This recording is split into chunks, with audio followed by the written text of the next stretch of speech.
make a big noise playing in the street. Gonna be a big man someday. You got mud on your face, you big disgrace. Kicking your can all over the place, singing, we will rock. Welcome to another episode of The Current That Divides Us. I'm your host, Switzerland. Call me Switz for short.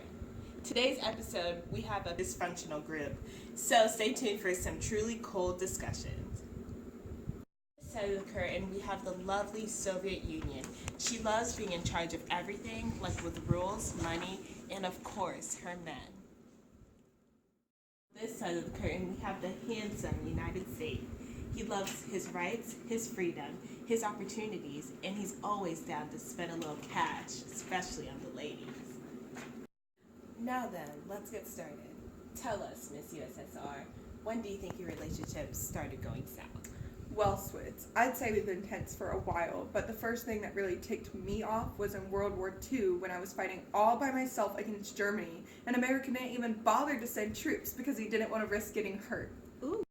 I kind of had my hands full on the Western Front, but of course you wouldn't notice that because you never pay attention to me. That's exactly what I'm talking about. You are such an attention seeker. Ever since you become a new world power, you just think you're the salt of the earth and don't give a crap about our relationship. Miss Soviet Union, I see your point. Mr. America, what is your rebuttal? Well, like what I said, I already had my hands full, and why would I risk getting hurt for a wife that isn't even faithful? Soviet, what do you have to say to that? I have never been unfaithful to my husband. Tell that to your Eastern European men. You didn't even try to hide the fact that you're spreading your Soviet influence all around the European continent. Czechoslovakia, Hungary, Romania, and you have the nerve to call yourself faithful with that string of men under your control? Do you call them your satellite states because you think everything revolves around you? Don't even act like you weren't sneaking around too. You think I don't know about your little NATO meetings? I know all about those Western European women that you've been spending all your free time with. I didn't realize that capitalistic indulgence applied to your love life as well. Do you even know what NATO is? NATO is one of my guy friends that promised to help me out if you go off the chain. Okay, well, even the guys know how insane and controlling you have been lately. If it was just the guys, then why didn't you invite me? We all used to hang out together, no problem, back during the days of the Triple Alliance. Whatever happened to the Three Musketeers? What happened was that you thought you and your ideas were so much better than us, and you refused to agree on anything we wanted to do. We tried to include you in the Yalta Conference, but you broke your promise of free election in East Europe. How could we trust you after that? You, when you gave all that money to all your girls in Western Europe with your little Marshall Plan, yet you refused to help me when my economy was in ruins. Why are you trying to limit my influence? Let's reel it in a little. Now, America, could you please explain your thought process behind the Marshall Plan?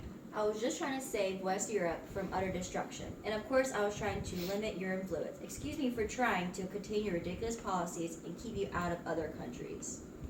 You to interfere in other countries? What's so much better about your policies? My people aren't living in complete poverty. Maybe you should put more money into your people and not so much in your military. Your nation wouldn't be collapsing if you did that. If you would put more money into your military and not into your frivolous consumeristic nonsense, then you would have been able to support my army during World War II. Maybe military shouldn't be your number one priority. Ever consider that?